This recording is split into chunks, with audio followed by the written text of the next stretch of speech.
মানুষের আছে যত বেশি তার চাই তত বেশি। শেখ সাদি রহিমাহুল্লাহ, ইরানের বিখ্যাত কবি, বালাগাল উলা বিকামালিহি কাশাফাদ দুজা বিজামালিহি, এই কবিতা লিখে বিখ্যাত হয়েছিলেন।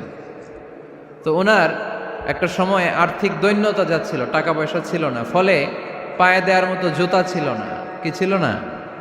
জুতা ছিল না। তো খুব আফসোস করে একদিন মনে মনে আল্লাহরে বলে, আল্লাহ, আমি এত বড় কবি, আমার পায়ে দেওয়ার মতো জুতা নাই। আহা!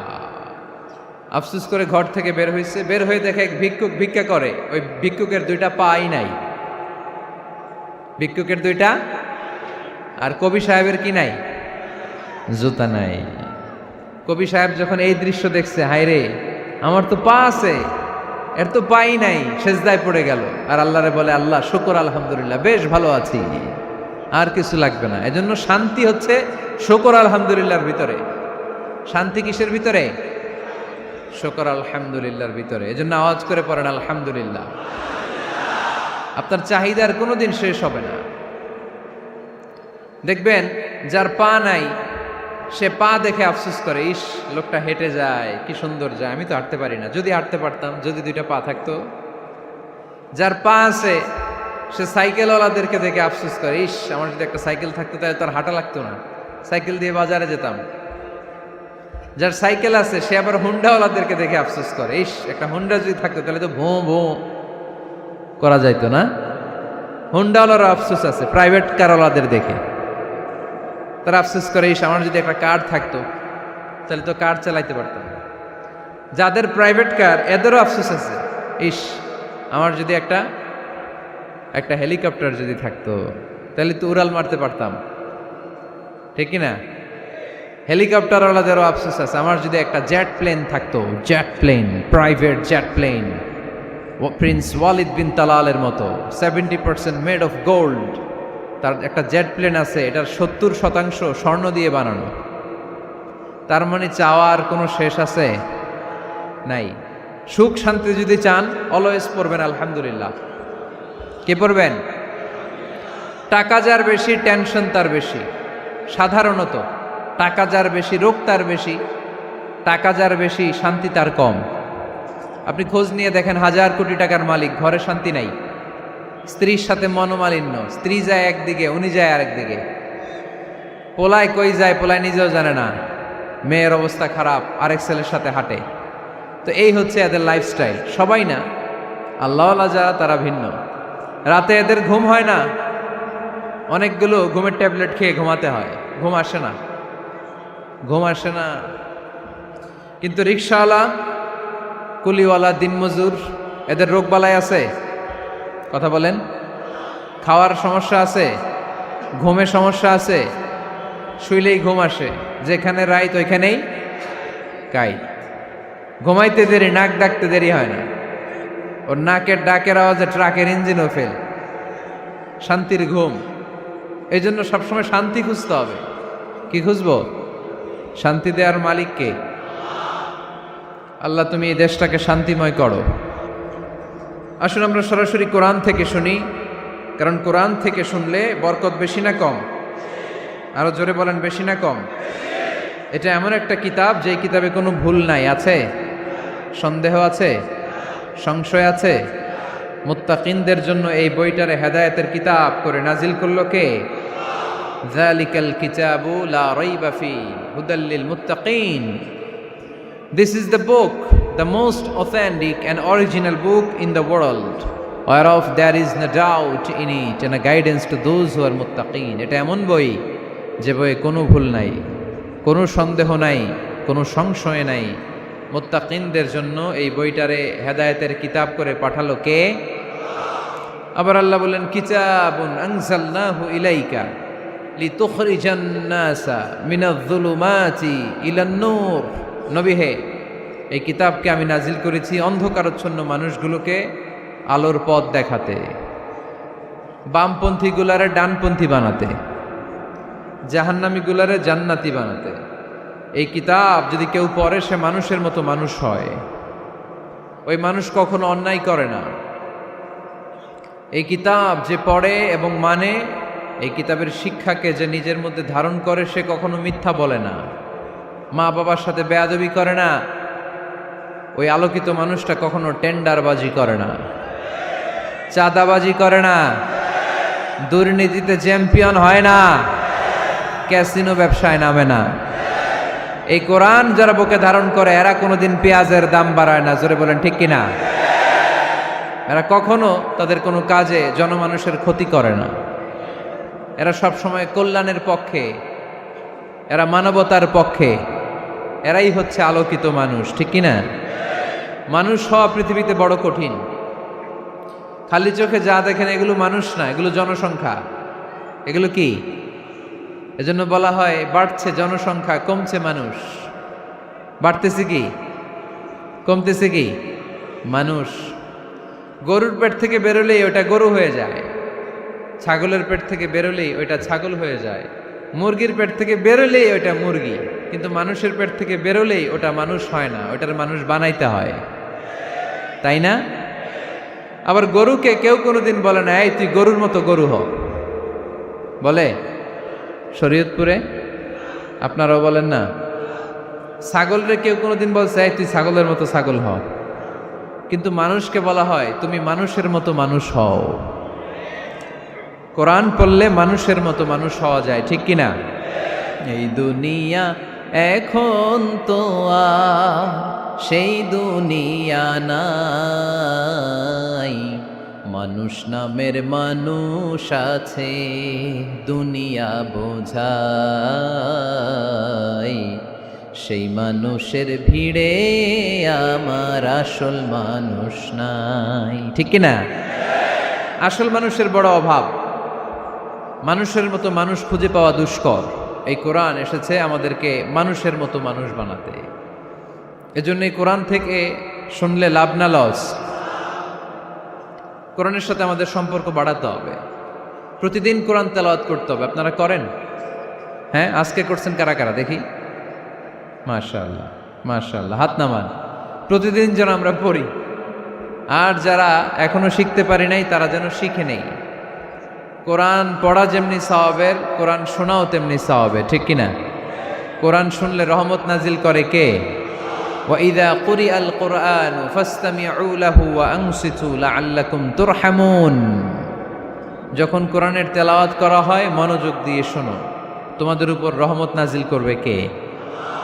এজন্য কোরআন পড়া, কোরআন শোনা সবটাই জরুরি। আমরা যেন কোরআনের সাথে আরো বেশি সম্পর্ক গাঢ় করতে পারি, কোরআনকে যেন আমরা আমাদের বন্ধু বানাতে পারি। আল্লাহ তুমি তৌফিক দাও। আর জোরে পড়েন আমিন। আজকে আমরা সূরাতু আর রহমান থেকে কথা শুনবো ইনশাআল্লাহ। পড়েন। এই সূরাটা মুখস্থ আছে কার কার? ও, অনেকেরই তো মুখস্থ, হাত নামান। এই সূরাটা যদি মুখস্থ নাও থাকে, এই সূরার মধ্যে এমন একটা আয়াত আছে এইটা সবার মুখস্থ, ঠিক কিনা? ফাবিআইয়ি আলা রাব্বিকুমা তুকাদ্দিবান, আমার কোন নেয়ামতকে তোমরা অস্বীকার করবে? এই আয়াতটা সবার মুখস্থ আছে না নাই? মজার ব্যাপার হলো এই আয়াতটা আল্লাহ তাআলা এই সূরার ভেতরে একবার, দুইবার, 5 বার, 10 বার নয়, 31 বার উল্লেখ করেছেন। কয়বার? 10 বার বললেও তো হইতো, 20 বার বললেও তো হতো, 31 বার বললেন কেন? তার মানে এটা জরুরি, এটার সিগনিফিক্যান্স, তাৎপর্য অনেক বেশি। যে জিনিস যত গুরুত্বপূর্ণ এটা বারবার বলতে হয়, ঠিক কিনা? এজন্য আল্লাহ তাআলা বারবার বলেছেন, বারবার আমাদেরকে সচেতন করেছেন। ফাবিআইয়ি আলাই রাব্বিকুমা তুকাদ্দিবান, আল্লাহ বলেছেন এই মানব জাতি আর জিন জাতি, আমার কোন নেয়ামতকে তুই অস্বীকার করবি বল? কোন নেয়ামতকে অস্বীকার করবেন বলেন? আল্লাহর কোন নেয়ামতকে অস্বীকার করার কোন সুযোগ আছে? ওয়া ইন তাউদ্দু নি'মাতাল্লাহি লা তুহসুহা ইন্নাল ইনসানা লাযালুমুন কাফার। যদি আমার নেয়ামতগুলো গুনতে শুরু করে দাও, গুনতে গুনতে তোমার জীবন শেষ হয়ে যাবে, হায়াত ফুরিয়ে যাবে। আমি আল্লাহর নেয়ামত গুনে কশিনকালেও তোমরা শেষ করতে পারবে। সাগরের জল যদি কালি হয়ে যায়, গাছের পাতা যদি খাতা হয়ে যায়, সাগরের জল নামক কালি দিয়ে গাছের পাতা নামক খাতার উপরে যদি আল্লাহর প্রশংসা লিখতে শুরু করে দেন, আল্লাহ বলে গাছের পাতাও ফুরিয়ে যাবে, সাগরের জলও ফুরিয়ে যাবে, কিন্তু আমার প্রশংসা করে তোমরা শেষ করতে পারবে না। এজন্য আল্লাহর প্রশংসা করতে হবে বেশি বেশি নাকি কম কম? কম কম না বেশি বেশি? ফাবিআইয়ি আলাኢ রাব্বিকুমা তুকাযযিবান, আমার কোন নিয়ামতকে তোরা অস্বীকার করবি বল। O mankind and jinnkind, which of my mercy and blessings you want to deny? আমার কোন নিয়ামতকে অস্বীকার করবি? অস্বীকার করার সুযোগ আছে? নাই। আল্লাহর হাবিব সাল্লাল্লাহু আলাইহি ওয়াসাল্লাম এই সূরাটাকে বড্ড পছন্দ করতেন। সাহাবাদেরকে একবার তিনি এই সূরাটা তেলাওয়াত করে শোনালেন। সাহাবারা চুপচাপ, ঠিক যেমন এখন আপনারা চুপচাপ। আল্লাহর হাবিব বললেন, ও সাহাবারা, তোমরা তো এই সূরা শুনে চুপ করে বসে আছো, কিন্তু তায়েফের ময়দানে জিনদের কাছে এই সূরাটা আমি তেলাওয়াত করেছিলাম, তারা কিন্তু চুপচাপ বসে থাকে নাই। যতবার আমি ফাবিআইয়ি আলাኢ রাব্বিকুমা তুকাযযিবান পড়েছি, এই আয়াতের বিপরীতে তারা উত্তর দিয়েছে, কারণ এই আয়াতটা একটা প্রশ্ন। It's a question from your lord to mankind and jinnkind. এটা আল্লাহর পক্ষ থেকে মানব জাতি এবং জিন জাতির কাছে রেখে দেওয়া একটা প্রশ্ন। ফাবিআইয়ি আলাኢ রাব্বিকুমা তুকাযযিবান, আমার কোন নিয়ামতকে অস্বীকার করবি তুই? আল্লাহর কোন নিয়ামত অস্বীকার করার কোনো ক্ষমতা আমাদের আছে? নাই, অসম্ভব। এজন্য এটা একটা প্রশ্ন। আল্লাহর হাবিব বললেন, ও আমার প্রাণের সাহাবারা, তোমাদের সামনে যখন সূরা আর রহমান তেলাওয়াত করলাম তোমরা চুপচাপ, কিন্তু তায়েফের ময়দানে যখন জিনদের কাছে তেলাওয়াত করেছি তখন তারা চুপচাপ থাকে নাই। যতবার আমি ফাবিআইয়ি আলাኢ রাব্বিকুমা তুকাযযিবান তেলাওয়াত করেছি, প্রত্যেকটা আয়াত শেষে এই প্রশ্নের উত্তর তারা দিয়েছে। সুবহানাল্লাহ পড়েন। যতবার এই আয়াতটা পড়েছি প্রত্যেকবার এই আয়াত শেষে তারা প্রশ্নের উত্তর দিয়েছে। তারা প্রত্যেকবার বলেছে, লা বিশাইইম মিন নিআমিকা রাব্বানা নুকাযযিবু ফালাকাল হামদু। আল্লাহ, তোমার কোনো নেয়ামত অস্বীকার করার কোনো সুযোগ নাই, সব প্রশংসার মালিক তুমি। আবার যখন এই আয়াতটা আমি পড়েছি আবার উত্তর দিয়েছে, আবার আমি পড়েছি আবার উত্তর দিয়েছে। এরকম একবার নয়, দুইবার নয়, 5 বার নয়, 10 বার নয়, 31 বার এই আয়াতটা তেলাওয়াতের পর পর জিনেরা এই আয়াতের উত্তর আমার সামনে দিয়েছে। সুবহানাল্লাহ পড়ো। লা বিশাইইম মিন নিআমিকা রাব্বানা নুকাযযিবু ফালাকাল হামদু। We cannot deny any of your mercy and blessings. All praises to you. All praises to you. সব ক্ষমতার মালিক একজন, চিল্লায় বলতে হবে, তিনি কে? তিনি হচ্ছেন আল্লাহ। সূরাতু আর রহমান, সূরার নাম কি? আরো জোরে বলেন। কোরআনের 55 নম্বর সূরা এটা। কত নাম্বার? আয়াত আছে 78টা। কয়টা? সূরাটা মাক্কি সূরা। কি সূরা? এবার প্রশ্ন করি, উত্তর দেন। এই সূরাটা কোরআনের কততম সূরা? 55। আয়াত কয়টা? 78টা। মাক্কি না মাদানী? মাশাআল্লাহ, এই তো আপনারা উত্তর করতে পেরেছেন। এই সূরাটার একটা চমৎকার নাম আছে। বাইহাকী শরীফে আল্লাহর হাবিব সাল্লাল্লাহু আলাইহি ওয়াসাল্লাম ইরশাদ করেন, ইন্না লিকুল্লি শাইইন আরুস ওয়া আরুসুল কুরআনি সূরাতু আর রহমান। আল্লাহর হাবিব বললেন, সবার জন্য একজন নববধূ আছে, কোরআনেরও একটা নববধূ আছে। কোরআনের নববধূর নাম হচ্ছে সূরায়ে আর রহমান। আওয়াজ করে সুবহানাল্লাহ বলতে পারলেন না? নববধূ বুঝেন তো? হ্যাঁ, নতুন বউ। নববধূ মানে কি? আল্লাহর হাবিব বললেন, ইন্না লিকুল্লি শাইইন আরুস ওয়া আরুসুল কুরআনি সূরাতু আর রহমান। সবার জন্য একটা নববধূ আছে, কোরআনেরও একটা নববধূ আছে। কোরআনের নববধূর নাম সূরায়ে আর রহমান।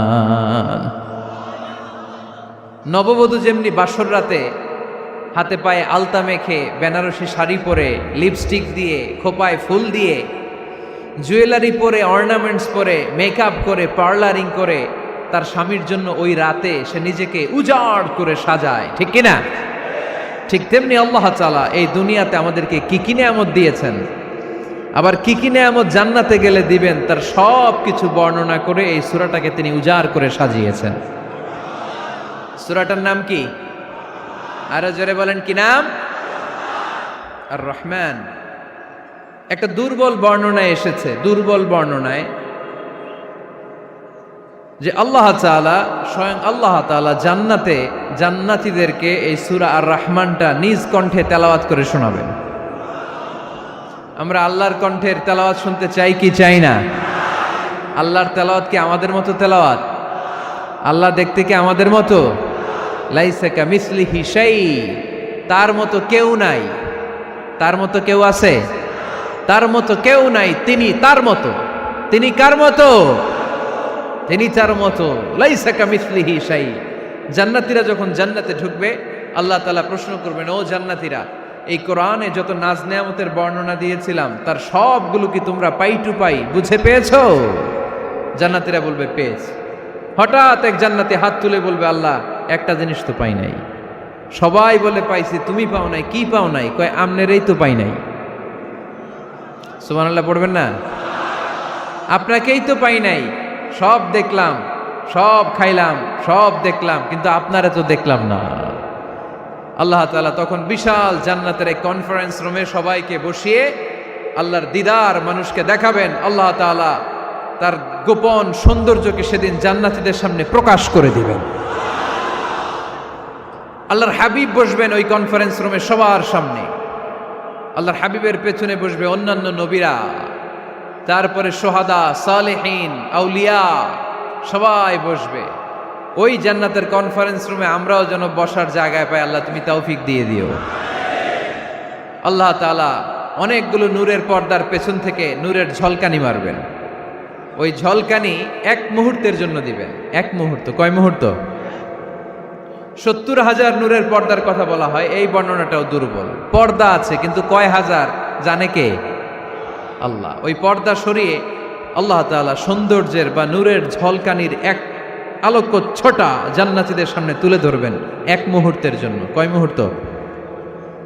আলোকচ্ছটা দিয়েই আবার নাই, আবার সরায় ফেলবেন। ওই এক মুহূর্ত দেখে জান্নাতীরা পাগল হয়ে যাবে, অপলক নেত্রে তাকিয়ে থাকবে। এইভাবে চোখের পলক ফেলবে না, চোখ মেলে তাকিয়ে আছে। কিন্তু সামনে কিন্তু আল্লাহর নূর আর নাই, কারণ ওইটা আসছিল কয় মুহূর্তের জন্য? এক মুহূর্ত পরে নাই। কিন্তু কি যে দেখলাম, কত সুন্দর! কোটি কোটি বছর এরকম অপলক নেত্রে জান্নাতীরা তাকিয়ে থাকবে।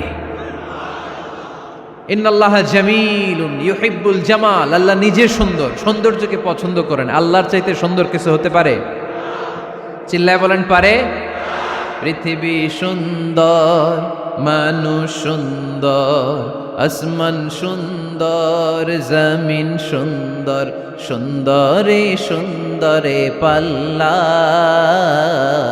জানি না কত সুন্দর তুমি আল্লাহ, জানি না কত সুন্দর তুমি আল্লাহ। সুবহানাল্লাহ পড়েন। আল্লাহ তাআলা তার সৌন্দর্যকে সেদিন জান্নাতীদের সামনে তুলে ধরবে। এই সূরাটা নাজিলের একটা ব্যাকগ্রাউন্ড আছে। আল্লাহর হাবিব সাল্লাল্লাহু আলাইহি সাল্লাম মক্কার জমিনে কাফিরদেরকে দাওয়াত দিতে লাগলেন, আল্লাহর ইবাদত করো, আল্লাহর জিকির করো, আল্লাহর প্রশংসা করো। এরকম দাওয়াত দিতে দিতে কিছুদিন পরে বিষ্ণু ইসলাম বলতে শুরু করলেন, রহমানের ইবাদত করো, রহমানের জিকির করো, রহমানের পায়ে সেজদায় লুটিয়ে পড়ো। তখন কাফেররা প্রশ্ন শুরু করে দিল, মুহাম্মদ এতদিন বলতা আল্লাহ, এখন কইতেছো রহমানের কথা, আসলে কোনটা? আল্লাহরে তো আমরা চিনি, রহমানরে তো আমরা চিনি না। আল্লাহর দাওয়াত দিচ্ছ, আল্লাহর গুণগান গাইছো, আল্লাহকে আমরা চিনি জানি, কিন্তু রহমানটা আবার কে? সে আবার কবে আসলো, কোত্থেকে আসলো, কবে থেকে আছে, কতদিন থাকবে? রহমানরে তো আমরা চিনি না। ওরা রহমান চিনে না। এজন্য আল্লাহ তাআলা রহমানকে চিনায় দেওয়ার জন্য আর রহমান নামে একটা সূরা নাজিল করে দিলেন। وَإِذَا قِيلَ لَهُمُ اسْجُدُوا لِلرَّحْمَنِ قَالُوا وَمَا الرَّحْمَنُ। যখন তাদেরকে বিশ্বনবী বললেন রহমানের পায়ে সেজদা দাও, রহমানের জন্য সেজদায় লুটিয়ে পড়ো, ক্বালু আমার রহমান, তারা বলল রহমানটা আবার কে? রহমান কে? আল্লাহ চিনি, রহমানরে তো চিনি না। এখন রহমানকে এটা চিনানোর দরকার আছে না নাই? রহমানকে এটা চিনানোর জন্য আল্লাহ তাআলা আর রহমান নামে কোরআনে একটা সূরা নাজিল করলেন। চিল্লায় পড়েন আল্লাহু আকবার। কাফেরদেরকে জানানোর জন্য রব্বুল আলামিন সূরাত আর রহমান নাজিল করলেন আর বললেন, আর রহমান আল্লামাল কুরআন খলাকাল ইনসান আল্লামাহুল বায়ান। দয়াময় রহমান শেখালেন কোরআন, বানালেন ইনসান শেখালেন বায়ান।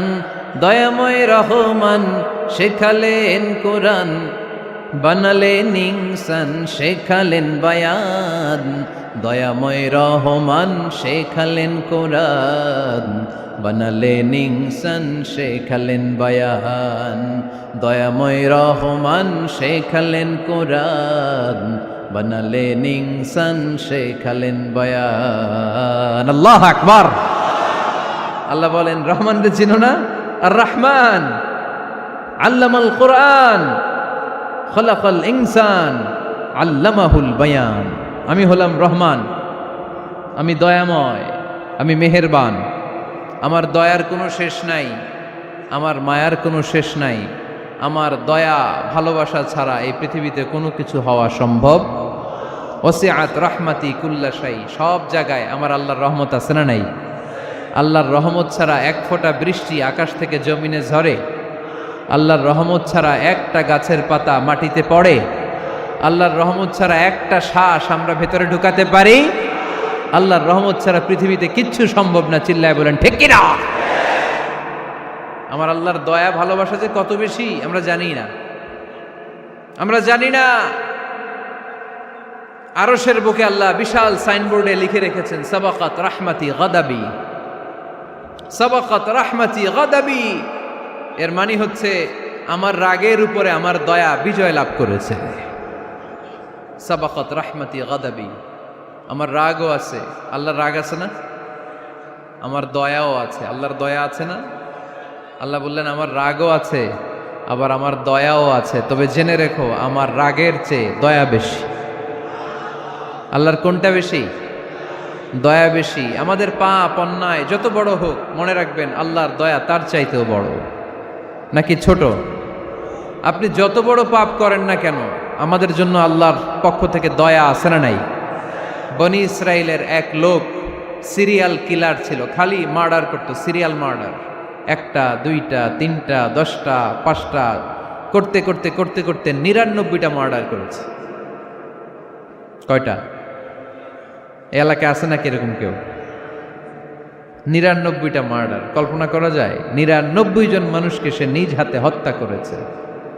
99 মার্ডার করার পরে তার মনে ভয় আসলো, হায়রে না জানি আল্লাহ আমার সাথে কেমন আচরণ করে আখিরাতে। আমার তওবা আছে কিনা কপালে জানি না, আমার তো ক্ষমা নাই, কি করব আমি? তো সে লোকজনদেরকে জিজ্ঞেস করলো আমার ক্ষমা আছে কিনা, এটা কে বলতে পারবে? আমাকে আল্লাহ মাফ করবে কিনা? তারা সবাই বলল এই এলাকায় এক আল্লাহর ওলি আছে, তার কাছে যাও। সে আল্লাহর ওলির কাছে যেয়ে বলে, ও আল্লাহর ওলি, আমি 99টা হত্যা করেছি, 99টা মার্ডার, আমার কপালে ক্ষমা আছে কিনা তুমি একটু বলো। আল্লাহর ওলি কই, কি বললা? 99টা মার্ডার? হায় হায় সর্বনাশ, তোর কোনো ক্ষমা নাই।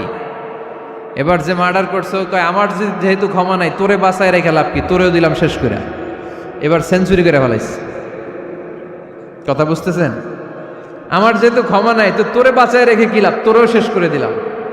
এবার সেঞ্চুরি। সেঞ্চুরি করার পরেও ভয় আছে না নাই অন্তরে? অন্তরে তো আল্লাহর ভয়। কই যাবে?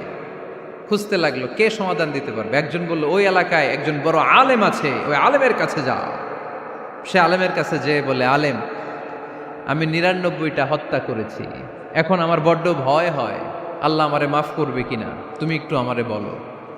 আলেম বলে, তোমার গুনাহ যত বড়ই হোক, আমার আল্লাহর দয়া তার চাইতেও বড়। তুমি কি পাপ করেছো, কি অন্যায় করেছো তুমি? তুমি জানো না আমার রব কত মেহেরবান, তিনি কত দয়ালু, তিনি ভালোবাসার আধার, তিনি করুণার আধার। তোমার পাপ অন্যায় যদি হয় খালের পানির সমান, বিলের পানির সমান, আমার আল্লাহর দয়া সাগরের পানির সমান। তোমার পাপ আর অন্যায় যদি হয় পাহাড়ের সমান, আমার আল্লাহর ভালোবাসার দয়া হচ্ছে আকাশের সমান। তুমি যদি তওবার মতো তওবা করতে পারো, ক্ষমার মতো ক্ষমা চাইতে পারো, চোখের পানি ছেড়ে, চোখের পানির বড় দাম, চোখের পানির মধ্যে বিশাল কারিশমা, এটা আল্লাহ খুব পছন্দ করে। 2 ফোঁটা পানি আল্লাহ পছন্দ করে। এক, জেহাদের ময়দানে শহীদের গা বেয়ে ঝরে পড়া রক্তের ফোঁটা। 2 হচ্ছে অনুতপ্ত বান্দার চোখের পানির ফোঁটা। বান্দা যখন অনুতপ্ত হয়ে চোখের পানি ছেড়ে কাঁদে, তার চোখের পানি চোখ বেয়ে নাকের ডগা বেয়ে মাটিতে পড়ার আগেই ওই অনুতপ্ত বান্দার সব গুনাহ আল্লাহ মাফ করে দেয়। সে জিজ্ঞেস করলো আমার ক্ষমা আছে কিনা? আলেম বলে আছে, ক্ষমা আছে। তওবার মতো তওবা কর, তাওবাতান নাসুহা। তওবার মতো তওবা করলে আল্লাহ ঠিকই মাফ করবে। সে এতটাই অনুতপ্ত হলো, এতটাই, সে আল্লাহর কাছে ক্ষমা চাইতে শুরু করলো। আলেম পরামর্শ দিল, তুমি যে এলাকায় থাকো এলাকাটা ভালো না, এলাকাটা ছাড়ো, এখানে সব ডাকাতদের এলাকা, তুমি একটা ভালো এলাকায় যাও, ওখানে যে তওবা করে ভালো মানুষ হয়ে যাও। সে নিয়ত করে কাপড় চোপড় গুছিয়ে ভালো এলাকায় যাবে। ঘর থেকে বেরোয়ার সাথে সাথেই মালাকুল মাউত চলে আসছে, তার রুহু কবজ করে ফেলছে। এখন রুহু কে নিয়ে যাবে? ফাজাআত মালাইকাতুর রাহমা ওয়া মালাইকাতুল আযাব। রহমতের ফেরেশতারাও আসছে, আযাবের ফেরেশতারাও আসছে। রহমতের ফেরেশতারা বলে না না, সে তওবার নিয়ত করেছে, যদিও তওবা করতে পারে নাই, যদিও ভালো এলাকায় যেতে পারে নাই, তওবার নিয়ত করেছে, অনুতপ্ত হয়েছে, ক্ষমা চাওয়ার চিন্তা করেছে, আমরা তার রুহু নিয়ে ইল্লিনে রেখে দেব। আযাবের ফেরেশতারা বলে না না, 99টা হত্যা করার পরে আরো একটা হত্যা করে সেঞ্চুরি করেছে, এখনো তো ভালোভাবে তওবা করতে পারে নাই, তার রুহুটা নিয়ে আমরা সিজ্জিনের ভেতরে ঢুকায়ে দেব। 2 দল ফেরেশতার মারামারি, এ বলে আমরা নিব, এ বলে আমরা নিব। ঝগড়া আছে না নাই? আল্লাহ বললেন রাখো রাখো, ঝগড়ার দরকার নাই। এক কাজ করো, যেখানে মারা গিয়েছে ওইখান থেকে ফিতা দিয়ে মাপতে শুরু করো। ভালো এলাকাটা যদি কাছে হয় জান্নাতের ফেরেশতারা নেবে, খারাপ এলাকা যদি কাছে হয় জাহান্নামের ফেরেশতারা নেবে। খারাপ এলাকা তো একেবারেই কাছে, ঘর থেকে বেরোয়ার সাথে সাথে মৃত্যু হয়েছে। আর ভালো এলাকা তো অনেক দূর। আল্লাহ জামিনটারে আদেশ দিলেন, জামিন, এই অনুতপ্ত বান্দার জন্য তুই ভালো এলাকাটা কাছে চলে আয়। ভালো এলাকাটার জামিনটা তুই সংকুচিত হয়ে যা। যদিও ঘর থেকে বের হয়েছে একেবারে কাছে, খারাপ এলাকা হাজার হাজার মাইল দূরে চলে যা। ফিতা দিয়ে মাপ দিয়ে দেখে, সর্বনাশ, ভালো এলাকাটা তো একেবারেই কাছে, খারাপ এলাকাটা অনেক দূরে। আল্লাহর ফয়সালা অনুযায়ী রহমতের ফেরেশতারা তার রূহকে নিয়ে জান্নাতের ভেতরে ঢুকিয়ে দিয়েছে। 99টা হত্যা করার পরে আরো একটা হত্যা করে সেঞ্চুরি, 100টা খুন করছে। আপনি কয়টা করছেন? আমি কয়টা করছি? তো 100টা খুন করে যদি ও মাফ পেতে পারে আমার আল্লাহর কাছ থেকে, আমরা কি ক্ষমা পেতে পারি না? ওর পাপের কাছে আমাদের পাপ কি? কয় ওয়াক্ত নামাজ ছাড়ছেন আপনি? কয়টা মিথ্যা কথা বলছেন? কতবার ঘুষ খাইছেন? কত টাকা সুদে লাগাইছেন? কত অন্যায় করছেন? কত জুলুম করেছেন? মনে রাখবেন, আপনার পাপ, আপনার অন্যায়, আপনার জুলুম যত বড় হোক না কেন, আমার আল্লাহর দয়া তার চাইতেও বড়। এজন্য আল্লাহ নিজের পরিচয় দিয়ে বললেন, আর রহমানু আল্লামাল কুরআন খালাকাল ইনসান আল্লামাহুল বায়ান। আমি রহমান, আমি দয়ার সাগর। আমি কি? আল্লাহ তুমি দয়ার সাগর, রহমানুর রহিম। তোমার দয়ায় পূর্ণ আমার সারানিশিদিন, তোমার দয়ায় পূর্ণ আমার সারানিশিদিন। আলহামদুলিল্লাহ পড়েন। তাহলে বুঝতে পারলাম আমার আল্লাহর দয়ার কোনো শেষ আছে? চিল্লায় বলতে হবে আছে। কয়শো টুকরা? সবাই শুনতেছেন? কষ্ট হচ্ছে তো উত্তর দিচ্ছেন না যে? কত টুকরা করলেন? 100। 100 টুকরা করে 99 টুকরা দয়া ভালোবাসা আল্লাহ তাআলা নিজের কাছে রেখে দিলেন। আর 1 টুকরা দয়া আর ভালোবাসা আল্লাহ তাআলা গোটা বিশ্বের সবার মাঝে ভাগ করে দিলেন। আমরা সবাই মিলে পাইছি কয় টুকরা ভালোবাসা? উনি রেখে দিয়েছেন কয় টুকরা? ওই 1 টুকরার কিছু অংশ আমিও তো পাইছি, তাই না? আপনি পেয়েছেন, আমরা সবাই পেয়েছি, গোটা বিশ্বের সবাই, আদম আলাইহিস সালাম থেকে শুরু করে কিয়ামত পর্যন্ত যারা আসবে, এসেছিল এবং এখন আছে, সবাই মিলে কয় টুকরা? ওনার কাছে কয় টুকরা? কিন্তু এই 1 টুকরা যে আমরা সবাই ভাগে যোগে পাইলাম, আমাদের ভালোবাসার নমুনা দেখছেন? একজন আর একজনের ভালোবেসে বলে আত্মহত্যা করে ফেলে, আছে না নাই? আছে না? আহা, সালমান শাহ মারা গেছে, এই দেশের কয়েকটা মেয়ে গলায় রশি দিয়ে আত্মহত্যা করছে, শুনছেন? অমুক সেলিব্রিটির কি হয়েছে, ছাদ থেকে লাফ দিয়ে পরে মাথা ফাটায় ফেলছে। ভালোবাসা আছে না নাই? যারে ভালোবাসে তার নাম আবার ছেলেরা হাতের মধ্যে কেটে কেটে লেখে। শরীয়তপুরে এগুলো নাই আলহামদুলিল্লাহ। হ্যাঁ, প্লাস দিয়ে লেখে, প্লাস। ধরেন আব্দুল্লাহ প্লাস শামিমা, তো এ প্লাস এস, রক্ত দিয়ে লেখে, রক্ত। আমি অবাক হই, নিডেল, সুই, সুই দিয়ে কেটে কেটে লেখে আব্দুল্লাহর এ প্লাস শামিমার এস। কি ভালোবাসা! এক ভাগ ভালোবাসার ছিটে ফোটা সবাই মিলে পাইছে। এইটা ঠেলা যদি এরকম হয়, তাহলে যিনি ৯৯ ভাগ ভালোবাসা রেখে দিয়েছে তার ভালোবাসা বেশি না কম? দেখেন, ছোট্ট বাচ্চাটা রাতে খেতে চায় না, মা যদি বলে খাও, বলে না, খাবো না। আব্বু অফিস থেকে আসুক, আব্বুর কোলে বসে বসে আব্বু আর আমি একসাথে খাবো। এই ছোট্ট বাচ্চাটা কিছু বোঝে না, কিন্তু তারপরও তার বাবার জন্য ভালোবাসা তার হৃদয়ে ঢুকাই দিছে কে? আপনাদের এলাকায় মুরগি পালেন না আপনারা? মুরগি যখন বাচ্চা নিয়ে হাঁটে, দেখবেন মুরগি ছানা ধরা যায় না। ধরতে গেলে মা মুরগিটা কি করে? কামড় দিতে আসে। এই ছোট্ট বাচ্চাগুলোর জন্য মা মুরগিটার হৃদয়ের ভিতরে ভালোবাসা ঢুকায় দিল কে? আহা, আমি পত্রিকাতে এমনও দেখেছি, বন্যায় এক মা পানি খেতে খেতে খেতে খেতে খেতে খেতে মরে গিয়েছে, কিন্তু শিশুটাকে একটা বালতির মধ্যে চাপিয়ে মাথায় তুলে ধরে রেখেছে। মা পানি খেতে খেতে নিজের জীবনকে বিলিয়ে দিয়েছে, কিন্তু বাচ্চাটা মরে নাই। বাচ্চার জন্য কি ভালোবাসা! এই ছোট্ট বাচ্চার জন্য মায়ের হৃদয়ে জান স্যাক্রিফাইসের মতো এই ভালোবাসা ঢুকাই দিল কে? আমাদের প্রতিদিনই ভালোবাসা, সকালে ভালোবাসা, বিকালে ভালোবাসা, সন্ধ্যায় ভালোবাসা, শীতকালে ভালোবাসা, গ্রীষ্মকালে ভালোবাসা। আমাদের ইসলামে শুধু ভালোবাসাবাসি, ঠিক কিনা? রাসূল আমার ভালোবাসা, রাসূল আমার আলো আশা, রাসূল আমার প্রেম বিরহের মূল আলোচনা,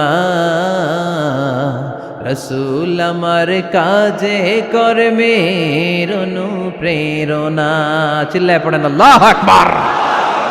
আমাদের ভালোবাসার কোনো কমতি আছে? 24 ঘন্টা আমাদের ভালোবাসা আছে না নাই? 365 দিন আমাদের ভালোবাসা আছে না নাই? এই জন্য আলাদা করে আমাদের কোনো দিন লাগে না, বিশ্ব ভালোবাসা দিবস দরকার হয় না। যারা মাকে দেখতে পারে না, বাবারে দেখতে পারে না, এরা একদিনের জন্য মা বাবাকে উইশ করতে যায়, আর নাম দিছে বিশ্ব মা দিবস, বিশ্ব বাবা দিবস। কিছুদিন আগে দেখলাম বিশ্ব ডিম দিবস। কি দিবস? আমি কি মিথ্যা বললাম? ছিল একটা বিশ্ব ডিম দিবস। কিছুদিন পরে বানাবে বিশ্ব বাঁশ দিবস, যে যারে বাঁশ দিতে পারে। এরপর একটা বানাইছে শুনলাম বিশ্ব চিন্তা দিবস।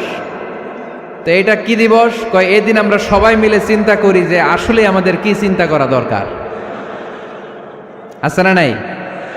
তো এই যে ওরা বিশ্ব মা দিবস, international mother day, international father day, মা দিবস, বাবা দিবস, বছরে একবার ওল্ড হোমে রেখে আসে, বৃদ্ধাশ্রমে।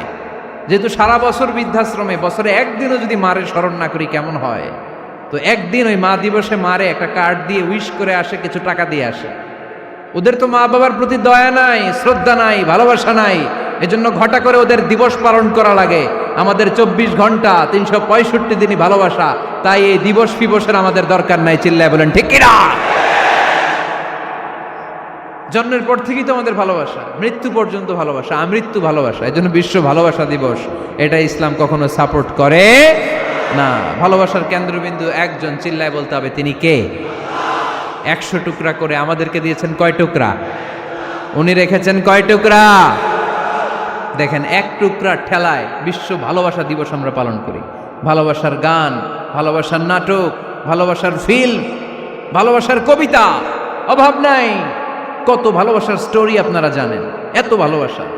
কিন্তু সবাই মিলে ভালোবাসার এক অংশ আমরা ভাগে যোগে পেয়েছি।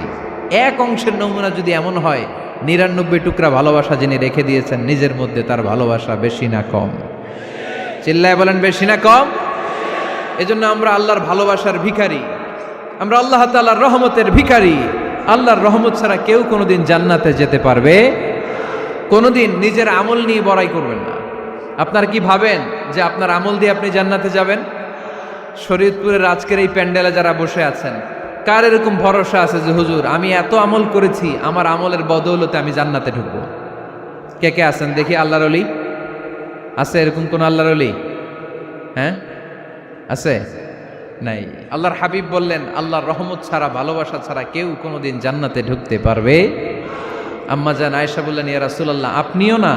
আল্লাহর হাবিব বললেন না আমিও না, তবে আল্লাহর রহমত আর দয়া সেদিন আমাকে ঘিরে রাখবে। মান নুকিশা উযিবা, যার হিসাব আল্লাহ সেদিন চাইবেন সে ধরা খেয়ে যাবে। সব সময় আল্লাহর কাছে এই দোয়াটা যেন আমরা করি, আল্লাহ কিয়ামতের দিন তুমি আমার হিসাব নিও না, আল্লাহ তুমি আমার বিচার বসিও না, আল্লাহ তুমি দয়া করে আমারে মাফ করে দিও। আল্লাহ যার বিচার করবেন ও জাহান্নামে যাবে, আর যার বিচার করবেন না সে জান্নাতে যাবে। আল্লাহ যদি বিচার করে আর পাই টু পাই হিসাব নেয়, নামাজ পড়লি না কেন, রোজা রাখলি না কেন, মিথ্যা বললি কেন, খাদ্যে ভেজাল দিলি কেন, মাছে ফরমালিন দিলি কেন, যৌতুক খাইলি কেন, ঘুষ খাইলি কেন, উল্টাপাল্টা করলি কেন, জিনা করলি কেন, একটার পর একটা প্রশ্ন বানে যদি সেই ভয়ঙ্কর দিনে আল্লাহ আমাদেরকে জর্জরিত করে, আমাদের কোনো উত্তর আছে? সেদিন আমাদের বাঁচার কোনো উপায় আছে? তাই আমরা সবাই আল্লাহর কাছে দোয়া করবো, আল্লাহ কোনো বিচার টিচার মানি না, কোনো বিচার করতে পারবো না, দয়া করবা। কথা কয় না? কি করবে? এবার আওয়াজ করে বলেন, বিচার চান না দয়া চান? রোজ হাসরে হে আল্লাহ আমার করোনা বিচার, আল্লাহ করোনা বিচার, পড়েন আমিন। রোজ হাসরে হে আল্লাহ আমার করোনা বিচার, আল্লাহ করোনা বিচার, বিচার চাহি না তব দয়া চাহে এ গুনাহগার, আল্লাহ করোনা বিচার, পড়েন আমিন। তিনি যদি দয়া করেন তবেই আমরা জান্নাতে যেতে পারবো, ঠিক কিনা? এজন্য আল্লাহ বললেন আর রহমানু আল্লামাল কুরআন খালাকাল ইনসান আল্লামাহুল বায়ান। আমি হলাম রহমান। কাফেররা বলে রহমানকে জানি না, রহমানকে চিনি না। আল্লাহ বলে রহমান রে চিনে নাও, আমার নাম রহমান, আমি দয়ালু, আমি মেহেরবান, ঠিক কিনা? এজন্য প্রতিদিন সূরা ফাতিহায় দ্বিতীয় আয়াতটা আমরা কি পড়ি? আর রহমান আর রাহিম, ঠিক কিনা? তিনি দয়ার সাগর, তিনি মায়ার সাগর। আমরা বললাম আল্লাহ ঠিক আছে আমরা বুঝেছি আপনি দয়ার সাগর, আর আপনি কি করেন? দ্বিতীয় আয়াতে আল্লাহ বললেন আল্লামাল কোরআন, আমি কোরআন শিক্ষা দেই। শুধু দয়ার সাগর হয়ে আমি আল্লাহ বসে থাকি নাই, তোমাদের হেদায়েতের জন্য আমি কোরআন নাজিল করে দিয়েছি। আল্লামাল কোরআন, আমি কোরআন শিক্ষা দেই। আমাদেরকে কোরআন শিখিয়েছে কে? বিশ্বনবীকে কোরআন শিখিয়েছে কে? আল্লাহ। এজন্য দুনিয়াতেও যারা কোরআন শিখায় তাদের মর্যাদা বাড়ায় দেয় কে? বাংলার জমিনে যারা কোরআন শরীফ শিখায় এদের মর্যাদা সবচেয়ে কম, এদের বেতন সবচেয়ে কম, এরা সমাজে সবচেয়ে বেশি অবহেলিত, ঠিক কিনা? তা আল্লাহর কাছে এরা সবচেয়ে বেশি সম্মানিত। আল্লাহর হাবিব বললেন খায়রুকুম মান তাআল্লামাল কুরআন ওয়া আল্লামাহু, তোমাদের মধ্যে আল্লাহ তাআলার কাছে সবচাইতে প্রিয় শ্রেষ্ঠ ওই মানুষটা যে নিজে কোরআন পড়ে আবার অন্যরে পড়ায় দেয়। সুবহানাল্লাহ পড়েন। আপনি যদি কাউরে শুধু সূরা ফাতিহাটা শিখান, কোন সূরা? সূরা ফাতিহাটা যদি শিখায় দেন, সে যতদিন সূরা ফাতিহা তেলাওয়াত করবে ওই তার তেলাওয়াতের একটা পার্সেন্টেজ সওয়াব আপনার আমলনামায় আছে না নাই? সে যদি আবার আরেকজনের শিখায়, ওই লোক যদি আবার আরেকজনের শিখায় দেয়, এরকম যতজনকে তারা শিখাবে প্রত্যেকের তেলাওয়াতের একটা পার্সেন্টেজ সওয়াব আপনার আমলনামায় ঢুকায় দিবে কে? এজন্য কোরআন নিজেও শিখবো, অন্যকেও শেখাবো। রাজি আছেন তো? আপনাদের এখানে মসজিদে কোরআন শিক্ষার আসর আছে নাকি? হ্যাঁ, এই যে বাড়ির পাশে যে একটা মসজিদ দেখলাম, কোরআন শিখায়। কিবার শিখায়? প্রতিদিন। কে শিখায়? ইমাম সাহেব। বেতন টেতন দেন তো? কত দেন? 1 লক্ষ মাসে? 5-6 হাজার? বলে কি? এক একটা ইমামের কমসে কম 1 লক্ষ টাকা বেতন হওয়া দরকার, ঠিক কিনা?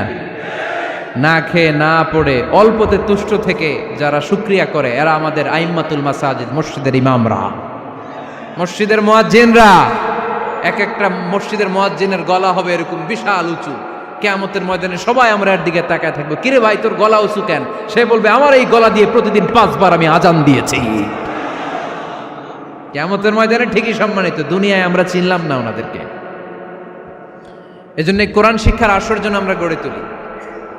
তালিমুল কোরআন প্রজেক্ট লাগবে, শিশুদের কোরআন শিক্ষার আসর, নারীদের কোরআন শিক্ষার আসর, বয়স্কদের কোরআন শিক্ষার আসর। আমরা কোরআন শিখে মরতে চাই, কোরআন জেনে মরতে চাই।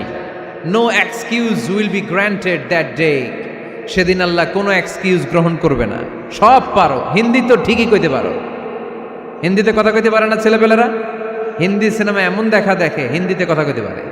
তো হিন্দি ভাষা বুঝতে পারলে, শিখতে পারলে আরবি পারলা না কেন? কোনো এক্সকিউজ, ওজোর, আপত্তি সেদিন আল্লাহ গ্রহণ করবে না। শরীয়তপুরের ভাইরা, আসুন আমরা কোরআন শিখি, আসুন আমরা কোরআন পড়ি। প্রতিদিন একটা আয়াত হলেও কমপক্ষে আমরা যেন কোরআনের অর্থ পড়ি, বঙ্গানুবাদ পড়ি। রাজি আছেন তো? আপনাদের স্মার্টফোন আছে কার কার হাতে দেখি?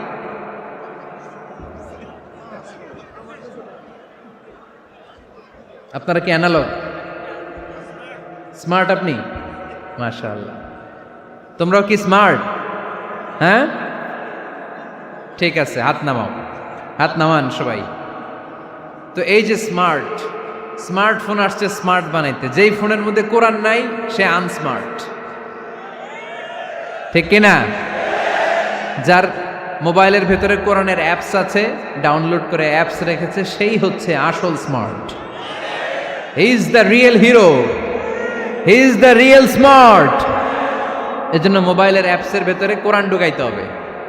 শরীয়তপুরের ছেলেরা খুব সহজ, অ্যান্ড্রয়েড স্যাট ইউজ করলে প্লে স্টোরে যাও, যে তুমি বাংলা কোরআন লিখে চলে আসবে। আইফোন যদি ইউজ করো অ্যাপ স্টোরে যাও, ওখানে যে বাংলা কোরআন লিখে চলে আসবে। সহজ।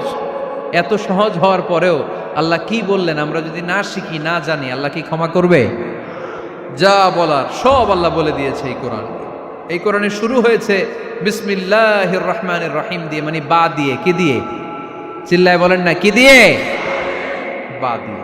আর এই কোরআন শেষ হয়েছে সূরাতুন নাস দিয়ে, যে সূরার শেষ আয়াত হচ্ছে মিনাল জিন্নাতি ওয়ান নাস। বা আর সিন মিলাইলে কি হয়? বাস। এবার বাসে চড়া শরীয়তপুর শহরে যাব। ওই বাস না, এই বাস মানে যথেষ্ট, এই বাস মানে সাফিসিয়েন্ট, কাফি। আল্লাহ বুঝালেন এই 30 পারায় 114টা সূরায় আমি যা দিয়েছি এটাই বাস, যথেষ্ট, নতুন করে আর কিচ্ছু লাগবে না। চিল্লায় বলেন ঠিক কিনা? এই জন্য মোবাইলে কোরআনের অ্যাপস ঢুকাইবেন। কে কে ঢুকাইবেন আজকে থেকে দেখি? আমারে দেখানোর জন্য হাত তুলছেন? দেখাতে হবে একজন রে, তিনি কে? আল্লাহরে দেখান, আল্লাহর ফেরেশতারে দেখান। এখন কই মারছে হাত?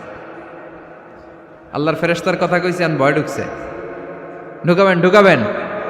এদিকে হাত তোলো না কেন? আছে? মাশাআল্লাহ, হাত নামান। আল্লাহ তুমি সব ভাইদেরকে কবুল করো। আমরা যেন মোবাইলে হিন্দি সিরিয়াল না দেখি, আমরা যেন ড্যান্স না দেখি, উলঙ্গ নৃত্য যেন না দেখি। আমরা যেন এই মোবাইলে কোরআন পড়ি। আমরা কান দিয়ে যা শুনবো তাতে যেন সওয়াব হয়। আমরা চোখ দিয়ে যা দেখবো তাতে যেন সওয়াব হয়, ঠিক কিনা? যেন কানে শুনি সদা তোমার কালাম, হে খোদা চোখে যেন দেখি শুধু কোরআনের আয়াত। শোনো আমার মুনাজাত, শোনো শোনো ইয়া ইলাহি আমার মুনাজাত, শোনো আমার মুনাজাত। পড়েন আমিন। তাহলে আমরা যে কিতাবটারে সঙ্গী বানাবো, কিতাবটার নাম সবাই বলেন। আমরা যে কিতাবটারে বন্ধু বানাবো, এই কিতাবটার নাম, এটা আল্লাহর কিতাব। এই কিতাব সংরক্ষণের দায়িত্ব নিয়েছে কে? এই কিতাবকে কেউ ধ্বংস করতে পারবে? এই কিতাবের পিছু লেগে কেউ সুবিধা করতে পারবে? এই কিতাবের তাফসির কেউ বন্ধ করতে পারবে না, অসম্ভব। কোরআনের কথা ছড়িয়ে পড়বে, যুগ থেকে যুগ, যুগান্তরে, দেশ থেকে দেশ, দেশান্তরে, ঠিক কি না? এটা এমন কিতাব, এই কিতাবের পিছু লেগে লাভ নাই। এই কিতাবের বাণী ছড়িয়ে পড়বে গোটা বিশ্বময়। অনেকে অনেক ষড়যন্ত্র করেছে এই কিতাবকে ধ্বংস করে দেওয়ার জন্য। আমাদের এই খোদ ভারতবর্ষে ষড়যন্ত্র হয়েছিল। ব্রিটিশরা যখন চলে গিয়েছিল, ওরা প্ল্যান করেছিল এই কিতাবকে কি করে আমাদের থেকে ডিটাচ করা যায়, কেমন করে আলাদা করা যায়। এর একটা কমিটি করে দিয়েছে, আপনারা গবেষণা করে দেখেন এই ভারতবর্ষ থেকে কেমন করে কোরআন দূর করা যায়। তারা বুদ্ধি করে বলল, এক কাজ করি, কারণ তাদের কোরআনের কপিগুলো মসজিদ থেকে বের করে আমরা আগুন দিয়ে জ্বালাই দিব, তাইলেই কোরআন শেষ। কোরআনের কপি যদি আগুন দিয়ে জ্বালায় দেওয়া হয়, তাহলে তো পৃথিবীতে কোরআন থাকবে না, না থাকবে? যদি আগুন লেগে ধ্বংস হয়ে যায়, ধ্বংস হয়ে যায়, যদি আগুন লেগে যায়, পুড়ে যায় পৃথিবীর সব বইয়ের দোকান, বিশ্ব থেকে হারাবে না পবিত্র কোরআন, বিশ্ব থেকে হারাবে না পবিত্র কোরআন, ঠিক কি না? পরে দেখলো না রিসার্চে গন্ডগোল আছে, অ্যানালাইসিস ভুল। আবার নতুন কমিটি পাঠালো তারা ইংল্যান্ড থেকে, 33 সদস্য বিশিষ্ট কমিটি। তারা এসে গবেষণা করে দেখলো না, এই কোরআন আগুনে জ্বালাই দিলে কোরআন দূর হবে না। কারণ আমরা ভারতবর্ষের হেফজখানাগুলোতে যে দেখেছি, ছোট্ট বাচ্চারা মাথা দুলিয়ে দুলিয়ে কোরআন পড়ে। কোরআন তারা শুধু কাগজেই লিখে রাখে না, সিনার ভিতরে গেঁথে রাখে। ওই কোরআন মুসলমানদেরকে শিখিয়েছে কে? সে আল্লাহ বললেন, আর রহমানু আল্লামাল কোরআন খালাকাল ইনসান আল্লামাহুল বায়ান। আল্লাহ বললেন, আমি মেহেরবান, আমি কোরআন শিখিয়েছি। আমরা বললাম, আল্লাহ আর আপনি কি করেন? আল্লাহ বলেন, খালাকাল ইনসান, আমি মানুষ বানিয়েছি। সুবহানাল্লাহ পড়েন। আমাদেরকে তৈরি করেছে কে? জোরে বলতে হবে, কে? মানব সৃষ্টির 3টা পদ্ধতি কোরআনে পাওয়া যায়। পদ্ধতি নাম্বার 1, বাবাও নাই মাও নাই। এই পদ্ধতিতে আল্লাহ কাকে বানাইছে বলেন? আদম আর হাওয়া আলাইহিস সালাম, এদের বাবা মা ছিল। 2 নম্বর পদ্ধতি হচ্ছে মা আছে কিন্তু বাবা নাই। এই পদ্ধতিতে আল্লাহ কাকে বানালেন? কি নাম? ঈসা আলাইহিস সালাম। 3 নম্বর পদ্ধতি হচ্ছে মাও আছে বাবাও আছে। এই পদ্ধতিতে আল্লাহ কাদেরকে বানিয়েছেন? আমাদেরকে বানিয়েছেন। তাহলে পদ্ধতি কয়টা? 3টা। আদম আলাইহিস সালামকে বানানোর পদ্ধতিও 3টা। প্রথমে আল্লাহ 3 লাজিব এঁটেল মাটি নিলেন, তারপর নিলেন হামাইম মাসনুন কাদামাটি, তারপরে এটারে বানালেন ঠনঠনে শুকনো মাটি। সাইয়েদনা আদম আলাইহিস সালামের অবয়ব তৈরি করলেন 60 হাত লম্বা করে। সাইয়েদনা আদম আলাইহিস সালামকে যখন আল্লাহ বানিয়েছেন, কয় হাত লম্বা? সহিহ বুখারীর বর্ণনা, লাম্মা খালাকাল্লাহু আদামা ওয়া কানা তুলুহু 60 যিরাআন। আল্লাহ তাআলা যখন আদম আলাইহিস সালামকে বানালেন, 60 হাত বা 60 গজ লম্বা করে বানালেন। আপনারাও যারা জান্নাতে যাবেন, 60 হাত লম্বা হয়ে জান্নাতে ঢুকবেন। কয় হাত লম্বা? সুবহানাল্লাহ পড়বেন না? আদম আলাইহিস সালামকে বানালেন। আবার মায়ের পেটে যে আমরা বড় হলাম, এখানেও আমাদের 3টা ক্যাটাগরি, 3টা ধাপে তিনি আমাদেরকে বানালেন। মায়ের পেটে 9 মাস কি করছিলেন মনে আছে আপনাদের? শরীয়তপুরের ভাইরা মনে নাই কেন? হ্যাঁ, আমাদের কারোরই মনে নাই, ঠিক কিনা? এই 6 মাস 8 মাস কই যে ছিলাম, কোথায় ছিলাম আমরা মনে করতে পারি না। স্মৃতির পাতা হাতড়িয়ে যত পিছনে যাই আর বলতে থাকি। মনে আছে ছোটবেলার কথা? মনে নাই। আমরা সবাই কিন্তু এত বড় ছিলাম না ভাই, ছোট্ট ছিলাম, ছোট্ট। মায়ের জরায়ুর দেয়ালের মধ্যে লেপ্টে ছিলাম। নুতফা, আলাকা, মুদগা, sperm drop, blood clot and the little flesh. ছোট্ট নাপাক পানি ছিলাম। ওইটারে আল্লাহ বড় করতে আরম্ভ করলেন। বড় করতে করতে রক্তপিণ্ড বানালেন। রক্তপিণ্ড থেকে আল্লাহ গোশতপিণ্ড বানালেন। আমরা প্রত্যেকেই এরকম একটা গোশতের টুকরা ছিলাম। এটার ভিতরে আল্লাহ কঙ্কাল ঢুকালেন, আমার স্কেলিটন, আমার কঙ্কালটা, আমার অবয়বটা ঢুকালেন।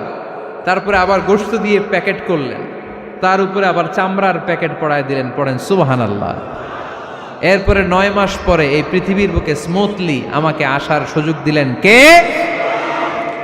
একথাই আল্লাহ সূরা আল মুমিনুনে বললেন, ওয়ালাকাদ খালাকনাল ইনসানা মিন সুলালাতিন মিন তিন সুম্মা জাআলনাহু নুতফাতান ফি ক্বারারিন মাকিন ثم خلقنا النطفة علقة فخلقنا العلقة مضغة فخلقنا المضغة عظاما فكسونا العظام لحما ثم أنشأناه خلقا آخر فتبارك الله أحسن الخالقين পড়েন আল্লাহু আকবার।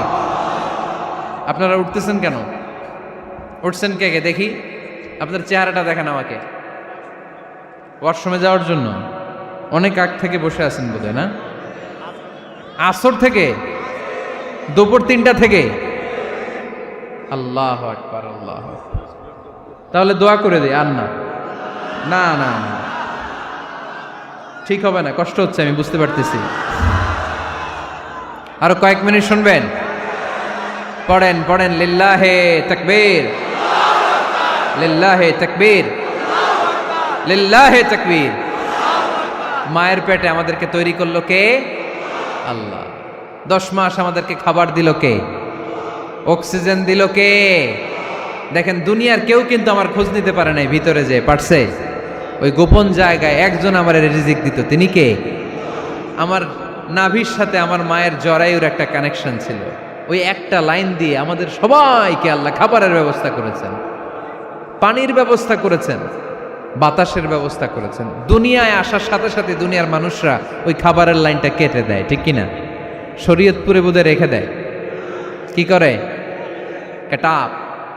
দেখবেন সিজার করার পরে বাচ্চাদেরকে বের করে কেচি দিয়ে, যারা সিজার করে ডাক্তাররা কি করে? কেটে দেয়। বাচ্চার পা ধরে মাথাটা নিচু করে নিতম্বের মধ্যে থাপ্পড় মারে কয়েকটা, তারপরে বাচ্চা ওয়া ওয়া করে কেঁদে ওঠে, ঠিক কিনা? আমরা আমাদের কানে শুনি ওয়া ওয়া, আসলে সে আল্লাহর কাছে কেঁদে কেঁদে ফরিয়াদ জানায়, বলে আল্লাহ 9 মাস 10 মাস মায়ের পেটের ভেতরে ছিলাম, কেউ তো খোঁজ খবর নিল না, তুমিই তো আমার এই নাভির সাথে মায়ের জরায়ুর একটা লাইন দিয়ে, ওই এক লাইনে খাবার, এক লাইনে পানি, এক লাইনে বাতাস ঢুকিয়েছো। 9টা মাস এই খাবারের লাইন আমার ঠিকঠাক ছিল, আমার টেনশন ছিল না। কিন্তু দুনিয়ার বুকে আসার সাথে সাথেই, এদের সাথে আমার কি শত্রুতা আমি জানি না, আসার সাথে সাথে আমার খাবারের লাইনটা কেটে দিস। আল্লাহ একটা মাত্র খাবারের লাইন ছিল, মানুষগুলো কেটে দিল। আমি এখন কি খাবো? আমি এখন যাব কই? আল্লাহ বলে কাঁদিস না, 8 মাস যেমনি খাওয়াইছি এখনো খাওয়াবো। সুবহানাল্লাহ পড়েন। খাবারের একটা লাইন ছিল, কেটে দিয়েছে। ওই একটার বিপরীতে তোর মায়ের বুকের ভেতরে এখন খাবারের 2টা লাইনের ব্যবস্থা করে দিলাম। খালাকাল ইনসান, তিনি মানুষ বানিয়েছেন, মানুষের যা দরকার তার ব্যবস্থাও করে দিয়েছেন। চিল্লায় বলেন ঠিক কিনা? এজন্য আল্লাহ বললেন, আর রহমানু আল্লামাল কুরআন খালাকাল ইনসানা আল্লামাহুল বায়ান। আমি মেহেরবান, আমি তোমাদের কোরআন শিখিয়েছি, আমি মানুষ তৈরি করেছি, আমি তোমাদেরকে ভাষা শিক্ষা দিয়েছি। সুবহানাল্লাহ পড়েন। আল্লামাহুল বায়ান, আমি তোমাদেরকে বয়ান শিখিয়েছি। এই যে আমরা বয়ান করি, আমাদের যে ভাষা, এই ভাষা কার দান? আমাদের বাংলা ভাষা কার দান? পৃথিবীতে অনেক ভাষা আছে, একটা ভাষার প্রকাশভঙ্গির সাথে আরেকটার মিল নাই, একটার প্রকাশভঙ্গির সাথে আরেকটার মিল নাই। চাইনিজরা চাইনিজ ভাষায় কথা বললে ইংরেজরা কিচ্ছু বুঝে না, ইংরেজরা বললে আরবরা বুঝে না, আরবরা বললে মালায়রা বুঝে না, মারায়রা বললে আফ্রিকানরা বুঝে না। সুবহানাল্লাহ পড়েন। আমি অনেক দিন দেশের বাইরে থাকি, 10 বছরেরও বেশি আমি পড়াশোনা করি, এখনো পিএইচডি করি। তো মিশরে যখন আমি পড়াশোনা করতাম তখন দেখতাম এক এক ভাষায় এক একজন কথা বলে। আমরা বাঙালিরা যদি কোনো কথা বলে হাসাহাসি করি, হেসে হেসে আমরা কুটি কুটি হয়ে যাচ্ছি, মরে যাচ্ছি, কিন্তু ওরা হাসে না, বিদেশিরা, ওরা বুঝে নাই তো। আবার ওরা যখন কথা বলে হাসে, আমরা কিছুই বুঝি না। সুবহানাল্লাহ পড়বেন না? ওইটা বাদ দেন, আমাদের বাংলাদেশে আসেন, আমাদের বাংলাদেশে এক এক জেলার সাথে আরেক জেলার ভাষার ভিন্নতা আছে না নাই? সুবহানাল্লাহ পড়বেন না? ঢাকার ভাষার সাথে ফরিদপুরের ভাষার অমিল, সিলেটের অনেক অমিল, চট্টগ্রামের অমিল আছে না নাই? সবচেয়ে বেশি অমিল সিলেটে আর চট্টগ্রামে, ঠিক কিনা? ওনাদের ভাষাগুলো এমন, শুনলে বোঝার উপায় নেই যেটা বাংলা ভাষা না অন্য ভাষা, কিন্তু প্রত্যেক আঞ্চলিকতায় একটা মাধুর্যতা আছে না নেই? আল্লাহ পাক এই কোরআনের মধ্যে আঞ্চলিকতার দাম দিলেন। হিশাম বিন হাকিম বিন হিজাম কোরআন থেকে তেলাওয়াত করতে শুরু করলেন। এই তেলাওয়াত শুনে সাইয়েদনা ওমরে ফারুক ওনার ঘাট ধরে টেনে বিশ্বনবীর কাছে নিয়ে আসলেন। ওমরে ফারুক বললেন, ইয়া রাসূলুল্লাহ, দেখেন হিশাম বিন হাজিম কেমন করে কোরআন পড়ে, দেখেন ভিন্নভাবে কোরআন পড়ে। আপনি শিখাইছেন একভাবে, ও পরে আরেকভাবে, ওর বিচার করেন। আসলে আরেকভাবে পড়ে নাই, অন্য আঞ্চলিকতায় পড়েছে। যেমন আমরা পড়ি ওয়াদ-দুহা ওয়াল লাইলি ইযা মা ওয়াদ্দাআকা রাব্বুকা ওয়া মা ক্বালা ওয়ালাল আখিরাতু খায়রুল লাকা মিনাল উলা। কিন্তু কোরআনের আরেকটা লাহজা বা আরেকটা পড়ার পদ্ধতি আছে, যেখানে ওনারা পড়ে ওয়াদ-দুহা ওয়াল লাইলি ইযা সাজে মা ওয়াদ্দাআকা রাব্বুকা ওয়া মা ক্বালা। সুবহানাল্লাহ পড়বেন না? হাশিম বিন হিকাম এরকম বাঁকা করে পড়ছিলেন। ওমরে ফারুকে বাঁকাটা শিখেন না, উনি শিখছিলেন সোজা। ওমরে ফারুক আবার সোজা সাপটা পছন্দ করতেন। সুবহানাল্লাহ পড়েন। বিশ্বনবী বললেন, হিশাম বিন হিজামকে তুমি ছাড়ো। বললেন, হিশাম তুমি কিভাবে পড়েছো? হিশাম বলে, আমি এইভাবে পড়েছি। বিশ্বনবী বললেন, হাকাযা উনজিলাত, এভাবেও নাজিল হয়েছে, সমস্যা নাই। ওমর তুমি কিভাবে পড়েছো? ওমর বললেন, আমি তো এইভাবে শিখেছি। বিশ্বনবী বললেন, এভাবেও নাজিল হয়েছে, সমস্যা নাই। উনজিলাল কোরআনু আলা সাবআতি আহরুফ ফাকরাউ মা তায়াসসারা মিনহু। আরবি ভাষা একটা, কিন্তু এর মধ্যে আঞ্চলিকতা আছে 7টা। এই 7টা আঞ্চলিকতা দিয়ে কোরআন নাজিল করেছে কে? এজন্য আঞ্চলিকতার মর্যাদা আল্লাহ কোরআনেও দিলেন। এজন্য বললেন, আর রহমানু আল্লামাল কোরআন খালাকাল ইনসান আল্লামাহুল বায়ান। আমি মেহেরবান, আমি কোরআন শিখালাম, আমি মানুষ বানালাম, আমি তোমাদেরকে ভাষা শিখালাম। সুবহানাল্লাহ পড়েন। এরপর আল্লাহ বললেন, আশ-শামসু ওয়াল কামারু বিহুসবান ওয়ান নাজমু ওয়াশ-শাজারু ইয়াসজুদান। সুবহানাল্লাহ। আশ-শামসু ওয়াল কামারু বিহুসবান, চাঁদ আর সূর্য আমি তৈরি করেছি তোমাদের হিসাবের জন্য। হিসাব আছে না নাই? কতদিন? 1 বছর আপনাদের শরীয়তপুরে